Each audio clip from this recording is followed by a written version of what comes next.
Real good. Good, yeah. Oh, Awesome. yes. Yeah. Stop blizzarding outside. Yeah. Okay. Well, I have a confession to make. I have a slight vendetta. A vendetta is a bit of a strong word, of course, but I have a vendetta against mobile homes. Not people who live in mobile homes, but against mobile homes. So let me take you back to 2007. 11-year-old Linnell, on a very hot summery day, was badly strumming her guitar because she was just enjoying life but couldn't play very well at this point.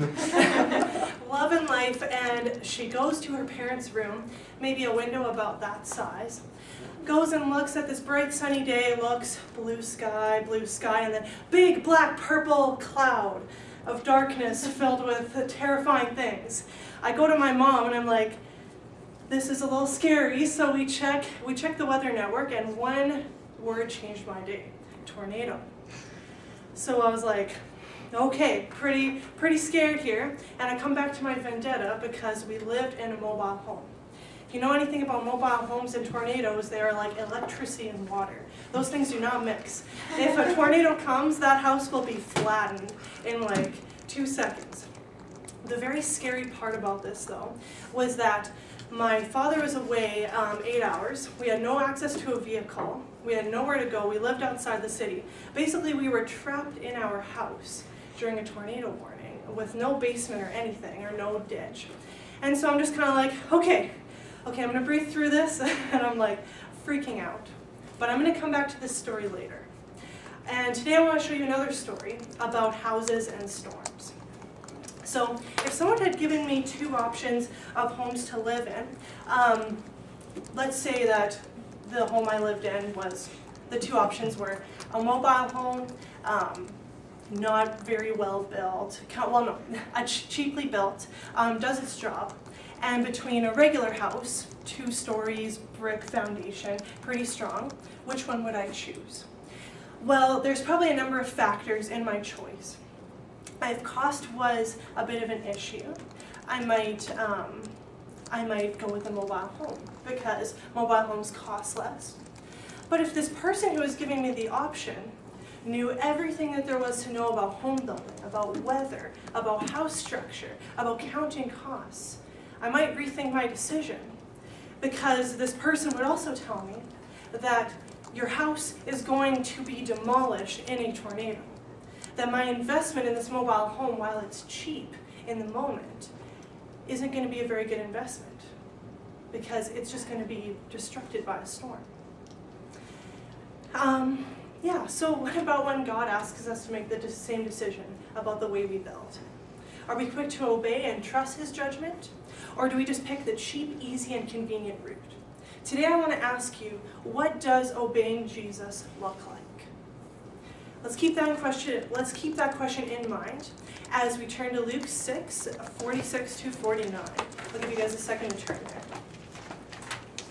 And I'll be reading out the NIV translation today.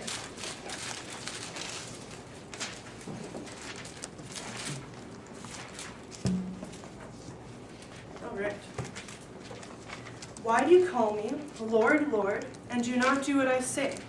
As for everyone who comes to me and hears my words and puts them into practice, I will show you what they are like. They are like a man building a house who dug down deep and laid the foundation on rock. When a flood came, the torrent struck that house, but could not shake it because it was well built. But the one who hears my words and does not put them into practice is like a man who built a house on the ground without a foundation. The moment the torrent struck that house, it collapsed, and its destruction was complete. So a pretty positive passage that I'm speaking on today. I'm just kidding, but you can laugh at my jokes. Thank you. So for the larger context of this passage in Luke 6, we are in Luke's version of the Sermon on the Mount, what many commentators call the Sermon on the Plain. And the first important point of context is verses 17 to 19 in chapter 6, which I'm just going to read for us quickly. He went down with them and stood on a level place. This is Jesus going down with them. A large crowd of his disciples was there, and a great number of people from all over Judea, from Jerusalem, and from the coastal region around Tyre and Sidon, who had come to hear him and to be healed of their diseases. Those troubled by impure spirits were cured, and all the people all tried to touch him, because power was coming from him and healing them all.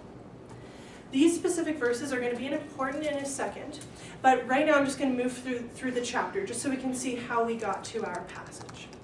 We have Luke's version of the Beatitudes in verses 20 to 26, and then we have 3 very important parables that follow in verses 27 to 45. In those verses I've just talked about, there's at least 4 other sermons that could come out there. We don't have time for me to preach 4 sermons, nor do I have time to prepare 4 sermons today. So we're just going to do 1, and it's going to be an awesome sermon. but these 3 parables, I point them out because they give really important context to why Jesus makes his statement in verse 46. Why do you call me Lord, Lord, and do not do what I say? There's 3 things that are really clear. There's a large crowd of disciples in verse 17 who clearly call Jesus Lord. Why do you call me Lord, Lord? Many others are coming to be healed by Jesus, verses 18 and 19. But within both of these groups, there is an obedience issue. Why do you call me Lord, Lord, but do not do what I say? So I ask again, what does obeying Jesus look like? Well, obeying Jesus does not look like not doing what he says.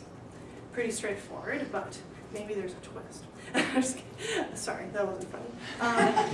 So in verses 18 and 19, we have people coming from fair distances to have Jesus do something for them. So in Galilee, where Jesus is starting his ministry right here, you have Tyre and so you have Galilee. Imagine a map of Israel. You have Galilee, and then you have Tyre and Sidon up here, and the coastal region. So they're not coming from around, across Israel, but people have heard clearly, and people have come to get something from Jesus. And the most important thing is that they are coming to get something out of him, and that's healing. So it's clear that his power is great. Verse 19, all the people all tried to touch him because power was coming from him. These people were being healed. So therefore, they would probably have called him Lord because it was out of allegiance, or he was a great figure of authority because of this healing, because of the great power that he had. But in each of these views of Jesus, there's an issue. They don't understand discipleship. Those coming to be healed, believed that Jesus had the power to do so. Why would they come to be healed if they didn't believe he had the power to do so? But their view of Jesus is that Jesus can do something for them, as if he's a commodity. So when they refer to him as Lord, they don't understand what Lord actually means. There's a clear reason then why Jesus is preaching his sermon. In verse 20, it says he looks at his disciples. But the crowd that's being healed, who may not consist of his disciples, is also being spoken to. So this message is for both the crowd being healed and for the disciples. And he walks through some really hard things. Life with Jesus is going to be hard. Loving enemies is a must. There's no room for judgment or hypocrisy in the kingdom of God, but rather you take ill intentions onto yourself. And your inner life will reveal fruit about you. Following Jesus is not about what he can do for us. And in coming to Jesus, like these people are doing, isn't a mark of discipleship. And it's clear, why do you call me Lord, Lord, and do not do what I say? But what about his disciples? They're still addressed.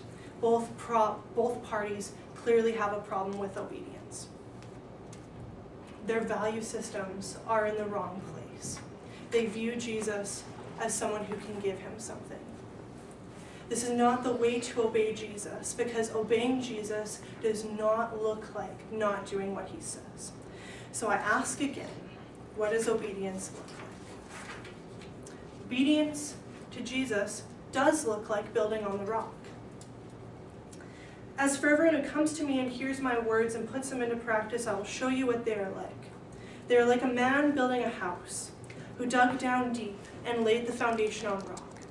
When a flood came, the torrent struck that house, but could not shake it, because it was well built. The crowd comes and hears, but they do not practice what Jesus has said. So Jesus shows them what putting his words into practice would look like.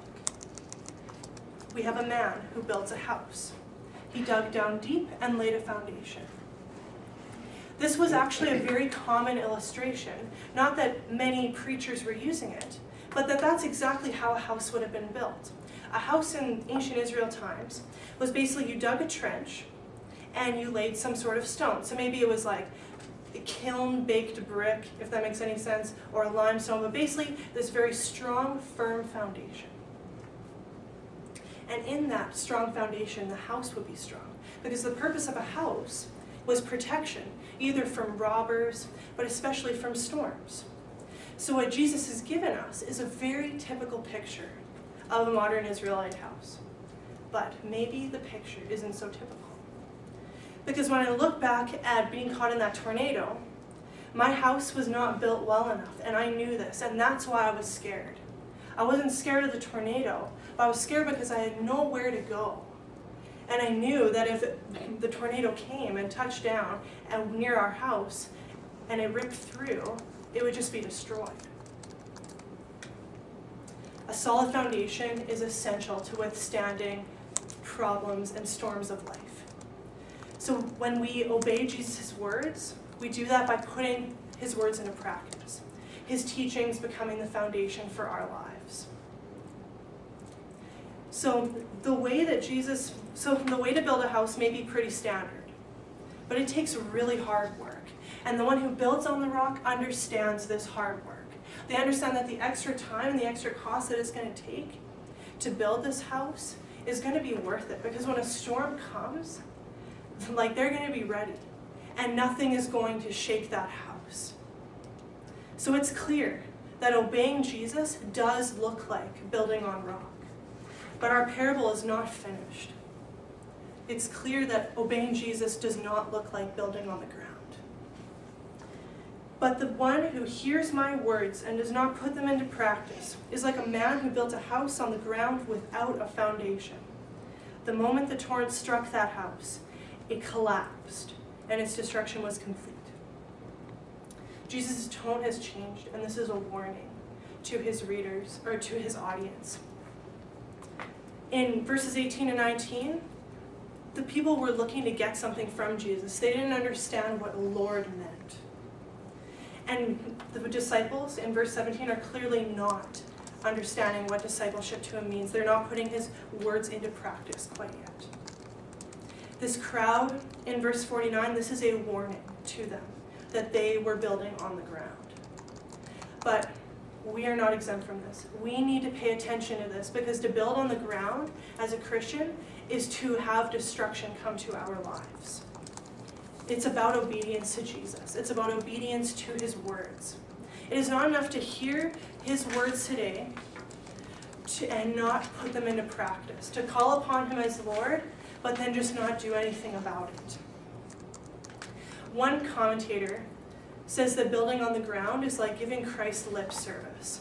You're happy to call Jesus as Lord, and you're happy to profess yourself as a Christian, but you could not be bothered to live out what Jesus has said.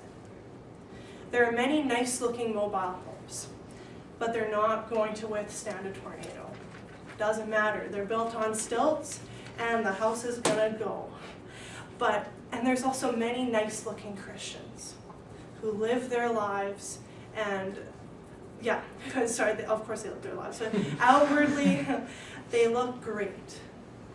But when the storms of life come, they completely crumble, because their foundation is either not there or it's really, really weak.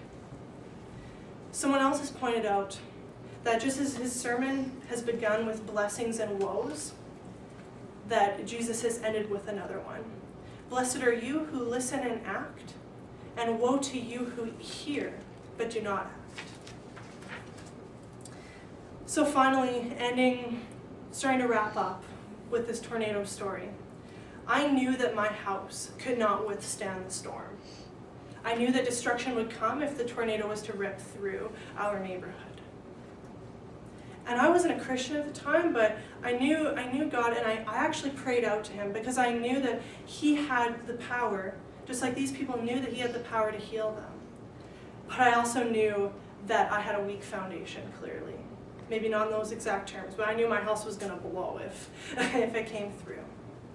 So how often do we find ourselves with a weak foundation? How often, instead of building well and obeying Jesus' words, do we just wait until the storm comes to call out to him? It is clear what will happen to these houses that don't build well. Their destruction will be complete. So I ask again, what does obeying Jesus look like? Well, the main point of the passage today is that obeying Jesus looks like putting his words into practice. So the one point of application I have today to wrap up with is just to ask yourself, where are you building? Are you building a strong foundation on Jesus' teachings? Or is it weak? Is it going to crumble? Is it on the ground? But I found that there is hope, because you can start to build well by putting his words into practice. This passage is a tool. And so, yeah, there is hope if you're not building well to start listening to his words. And that's it. Thanks.